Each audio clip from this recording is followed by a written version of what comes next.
Hello students, welcome back to your accountancy class. This is Shivani Sharma and today we are going to do financial statement analysis chapter. ये आपकी third book है जिसके अंदर ये second chapter है जो मैंने लिया है financial statement analysis. Now before we start this chapter, first of all let's discuss what is financial statement. Financial statement, ये जो मैंने दो तरह की फाइनेंशियल स्टेटमेंट्स लिखी हुई हैं. First is statement of profit and loss account which is also known as income statement and the balance sheet which is also known as position statement. ये दोनों चीज़ें हमने अपनी +1 क्लास में अच्छे से पढ़ी हैं जहाँ हमने ट्रेडिंग और P&L अकाउंट और बैलेंस शीट को बनाना सीखा था. अब इस जो चैप्टर के अंदर हम पढ़ने वाले हैं that is a financial statement analysis, कि इन स्टेटमेंट्स को हम एनालिसिस क्यों किया जाता है इन स्टेटमेंट्स का.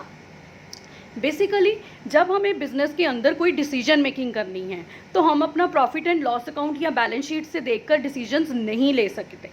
इन that case what we need to do is हम इन स्टेटमेंट्स को स्टडी करते हैं.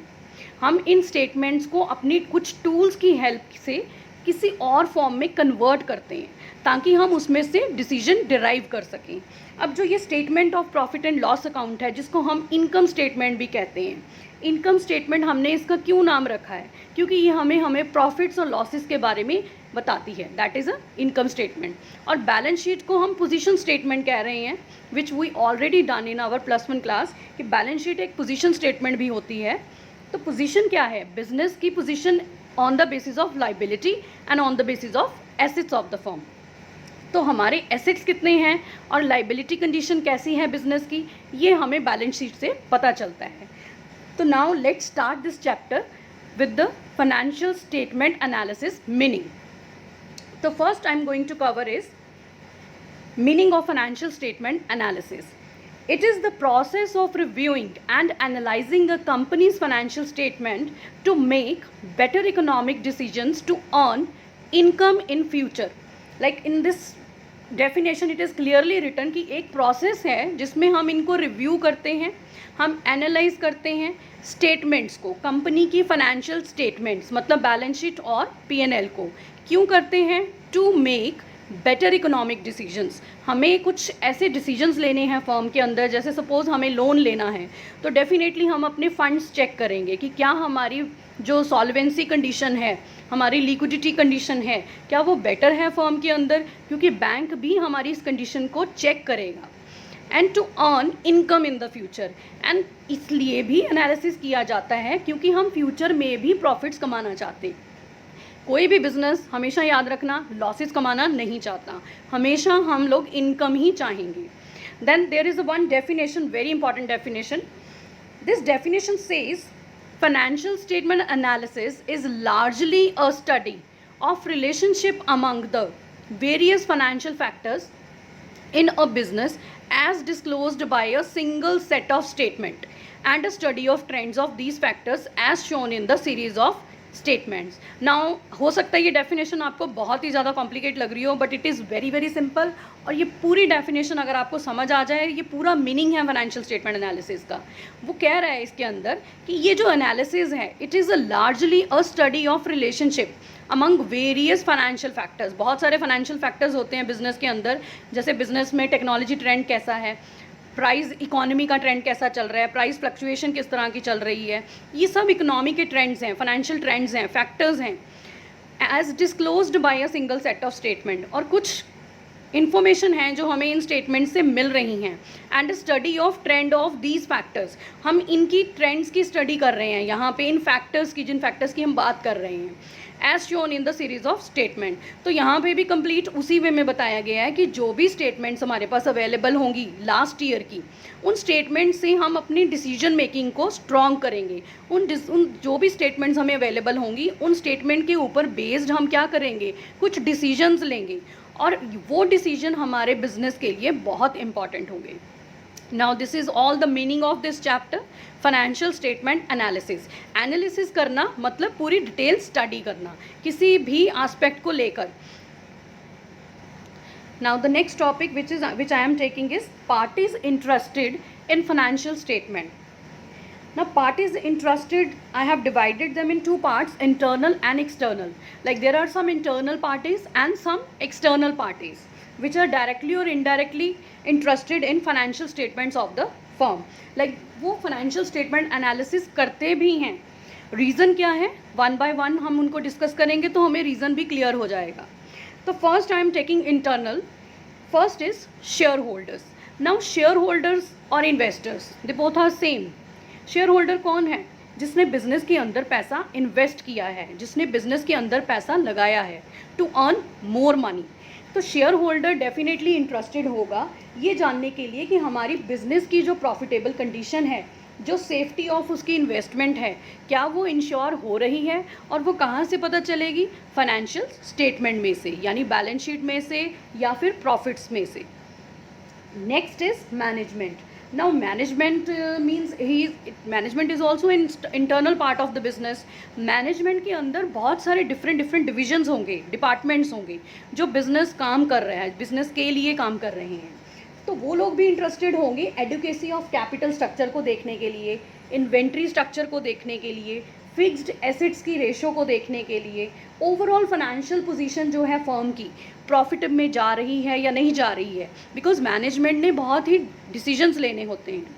तो उस बेसिस पे मैनेजमेंट भी फाइनेंशियल स्टेटमेंट एनालिसिस करती रहती है. Employees, now the very important part. Employees कौन हैं? जो उस ऑर्गेनाइजेशन में प्रॉफिट्स कमाने में हेल्प कर रहे हैं. तो डेफिनेटली ये भी इंटरेस्टेड होंगे फाइनेंशियल स्टेटमेंट्स में. तो ये भी बेटर परफॉर्मेंस या बेटर इनरोलमेंट्स लेने के लिए, बोनस लेने के लिए, हायर सैलरीज लेने के लिए employees they will definitely be interested in the financial statement analysis. Now the next part is labour unions. Labor union, they always want to assess these statements whether the business concern is earning a fair rate of return on capital employed or not. इनको हमेशा interest होगा labour unions को कि हमारे जो level से भी जो लोअर लेवल पे हैं, सुपरवाइजर्स, उससे भी नीचे जो वर्कर्स काम कर रहे हैं, फॉरमैन काम कर रहे हैं, दैट उनको वेजेस ज़्यादा चाहिए होती हैं. They always want more wages. तो उस केस में भी लेबर यूनियंस क्या करती हैं? हमेशा चेक रखती हैं क्या बिज़नेस ग्रो कर रहा है और हमें प्रॉफिट्स अर्न हो रहे हैं. तो वो क्लेम करते हैं कि आपके प्रॉफिट्स अच्छे जा रहे हैं तो हमारी सैलरी को बढ़ाइए. तो इस तरह से ये सब इंटरनल पार्टीज़ थी. Now we will move towards external parties. Now first point is supplier. Supplier कौन है? जो हमारे बिजनेस को गुड सप्लाई कर रहा है, यानी क्रेडिट पे भी करता होगा क्योंकि मोस्टली बिजनेस में जो काम होते हैं वो क्रेडिट पर होंगे. तो सप्लायर को फ़ंड की इंश्योरिटी होना बहुत ज़रूरी होता है कि वो उधार पे सामान दे रहा है तो क्या उसका पैसा उसको वापस मिलेगा, उसको पेमेंट हो जाएगी टाइम पे. तो उस केस में जो सप्लायर है वो हमेशा फाइनेंशियल स्टेटमेंट के ऊपर अपना चेक रखता है. Then other person is bankers and lenders. In the same way जैसे लेंडर्स कौन होते हैं? जिनसे हम पैसा उधार लेते हैं. बैंकर्स भी क्या हैं? बैंक से भी हम कई बार लोन लेते हैं, ओवरड्राफ्ट फैसिलिटीज़ लेते हैं. So many things, so many facilities banks provide. Mostly जो कंपनीज़ होती हैं वो फंड्स के लिए बैंक के ऊपर डिपेंडेंट होती हैं. तो फंड्स की इंश्योरिटी यानी उनकी क्रेडिट कंडीशन कैसी है, क्रेडिटेबिलिटी कैसी है बिजनेस की, वो भी बैंक को फाइनेंशियल स्टेटमेंट को एनालिसिस करके पता चल जाता है. Then next point is government. ना why government is interested in financial statement analysis. अब आप सोचते होंगे कि इतनी सारी नंबर ऑफ फर्म्स हैं तो क्या गवर्नमेंट सब फर्म का एनालिसिस करती होगी? नो, गवर्नमेंट सब फर्म का एनालिसिस नहीं करती. वो चूज़ करती है कि कुछ सेक्टर्स के अंदर कुछ फेमस और कुछ जो लॉसेस में जा रही हैं फर्म्स, वो उनकी स्टडी रेगुलर बेसिस पे अपने एम्प्लॉयज़ उसने रखे होते हैं, टीम्स रखी होती हैं, उनसे करवाते रहते हैं. तो इसका फ़ायदा क्या होता है गवर्नमेंट को इस एनालिसिस का? Why government is interested? तो there are few points like may B they want to find out the performance of particular unit. May be किसी एक सेक्टर में, प्राइमरी, सेकेंडरी, टर्शरी, किसी सेक्टर में कोई यूनिट चल रही है, कोई फर्म चल रही है, वो उनकी प्रोग्रेस को स्टडी कर रहे हैं. May be they want to know the healthy condition of the industry कि इंडस्ट्री में आज की डेट में कितनी कंडीशन कैसी चल रही है, इंडस्ट्री हेल्दी चल रही है फेज़ में या नहीं चल रही है. And the other things are tax paying capacity. ये भी गवर्नमेंट को असेस करनी पड़ती है कि क्या हमारी इंडस्ट्री में जो टैक्सेस इम्पोज किए जाते हैं क्या बिज़नेस उसको लायबल है पे करने के लिए, क्या बिजनेसमैन उसको पे कर सकता है. As you can see in the case of GST, number of time GST revise हुआ, जीएसटी रेट रिवाइज हुआ, जीएसटी में जो आइटम्स कवर हो रही हैं वो रिवाइज हो रही हैं. दिस इज़ द रीज़न कि फाइनेंशियल स्टेटमेंट एनालिसिस इसलिए किया जाता है क्योंकि गवर्नमेंट को टाइम टू टाइम डिसीजंस लेने होते हैं. And the next is customer. Now customer is the king, we all know. तो बिजनेस हम कर किसके लिए रहे हैं? कस्टमर के लिए. Why we are doing? Customer wants goods and customer goods के बदले में हमें पैसे देता है. तो कस्टमर हमेशा देखता है कि पब्लिक की जो नज़रों में इमेज जो है फर्म की वो अच्छी चल रही है या नहीं चल रही है. बिकॉज अगर आपकी कंपनी की इमेज अच्छी है कस्टमर की नज़र में तो वो क्या करेगा? गुड्स बार बार खरीदेगा एंड डेफिनेटली आपकी प्रॉफिटेबिलिटी सेल बढ़ने से अपने आप बढ़ जाएगी. आपकी मार्केट में डिमांड होगी प्रोडक्ट की. उसको जानना है कि मार्केट में कंपनीज़ की रेपुटेशन कैसी है. लाइक अभी recent these days yes bank the very famous bank, उसका शेयर बहुत डाउन चला गया था. तो कस्टमर दे वर अफ्रेड. लोगों ने क्या किया था? उस बैंक के कस्टमर ने वो जाकर अपने फंड्स विड्रॉ करने शुरू कर दिए. तो इमीडिएट इम्पैक्ट पड़ा फाइनेंशियल स्टेटमेंट का.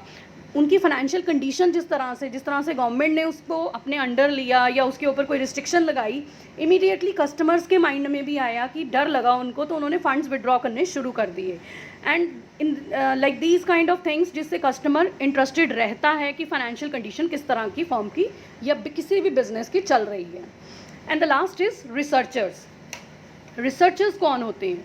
जो रेगुलर बेसिस पे स्टडी करती हैं. लाइक आपने देखे होंगे PhD स्कॉलर्स, जो लोग स्टडी करते हैं, कुछ नए मेथड्स एनालाइज करते हैं, बिजनेस के लिए कुछ अच्छी इन्फॉर्मेशन इकट्ठी करते हैं जिससे हम बहुत सारे आगे रिसर्च कंडक्ट कर सकते हैं.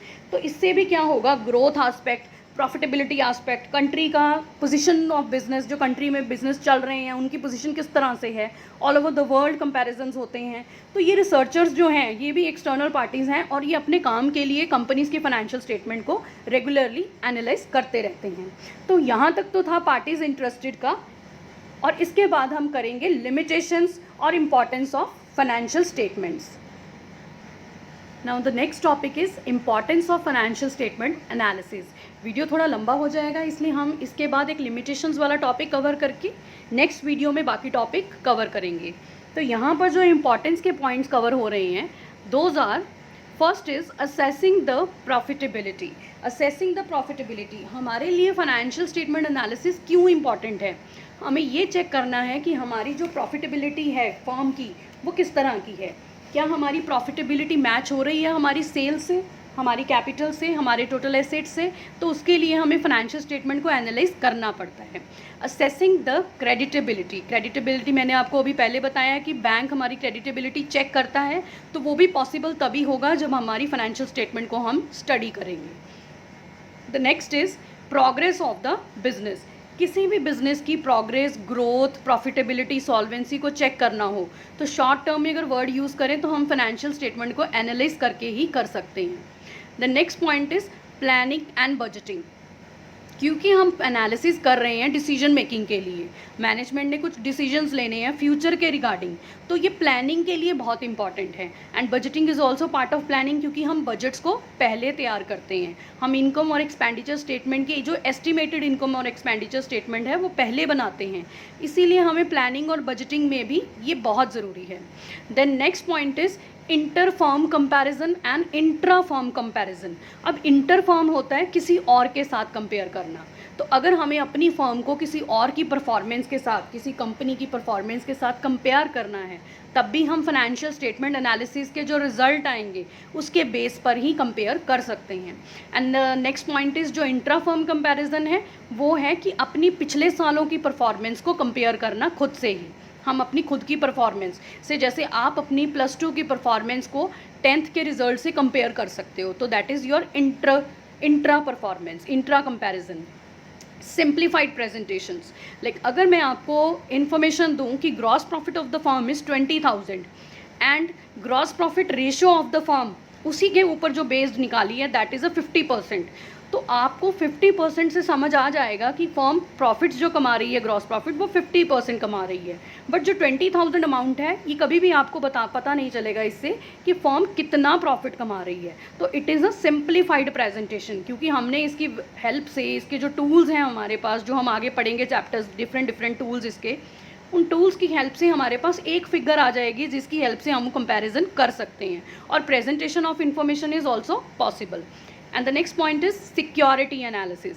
सिक्योरिटी मीन्स शेयर होल्डर हमेशा चाहता है कि जो पैसा उसने बिजनेस में लगाया है वो सेफ रहे. तो उसके ऊपर उसको फाइनेंशियल स्टेटमेंट को एनालिस करना पड़ता है। Dividend decision, it is also directly और indirectly related with the business performance और प्रॉफिटेबिलिटी। तो अगर साउंड बिजनेस चल रहा है, सॉल्वेंसी कंडीशंस भी अच्छी चल रही हैं और हमारे बिजनेस में रेगुलर प्रॉफिट्स आ रहे हैं, we can give dividend to our shareholders. And the last point is test of solvency. Solvency means हमारी डेट पेइंग कैपेसिटी कितनी है, कि हम जो लोन लेते हैं हम वो कितनी देर में रीपे कर देते हैं। तो वहाँ वो भी हमें चेक वहीं से हो सकता है जब हम अपनी फाइनेंशियल स्टेटमेंट को एनालिस करेंगे।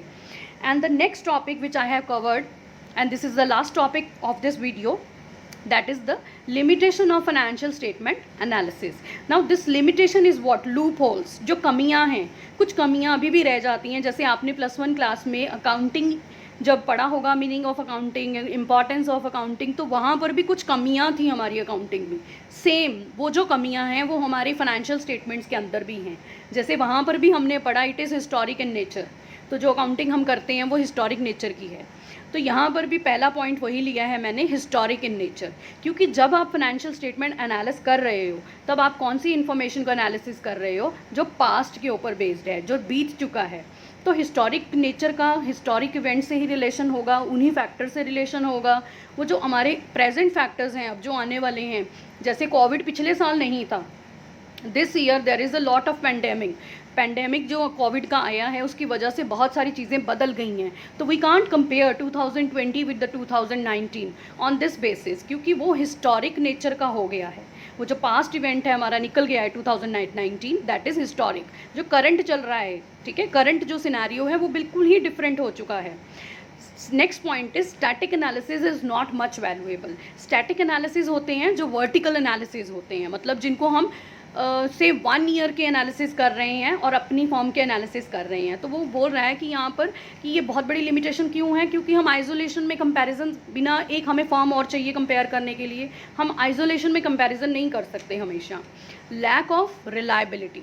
अब जो ये रिलायबिलिटी की प्रॉब्लम है, दिस प्रॉब्लम इज़ व्हाट, कि जो इन्फॉर्मेशन हमारे पास, जो स्टेटमेंट्स अवेलेबल हैं, ये कहाँ से पता चले कि यहाँ मैनिपुलेशन नहीं हुई। मतलब जो बुक्स हमारे पास अवेलेबल हैं, जो स्टेटमेंट्स की स्टडी हम करने वाले हैं, वो बुक्स करेक्ट होना बहुत ज़रूरी है। अगर वो बुक्स ही मैनिपुलेट की हुई हैं, जैसे विंडो ड्रेसिंग आपने पढ़ा होगा +1 में, और डेप्रिसिएशन के मेथड्स हैं डिफरेंट, वैल्यूएशन ऑफ एसेट्स की प्रॉब्लम आती है, तो ये सब चीज़ें रिलायबिलिटी को कम कर देते हैं। ये मैनिपुलेशन जो होती है बिजनेस के अंदर, ये उसकी रिलायबिलिटी को रिड्यूस कर देती है। Perception of the user.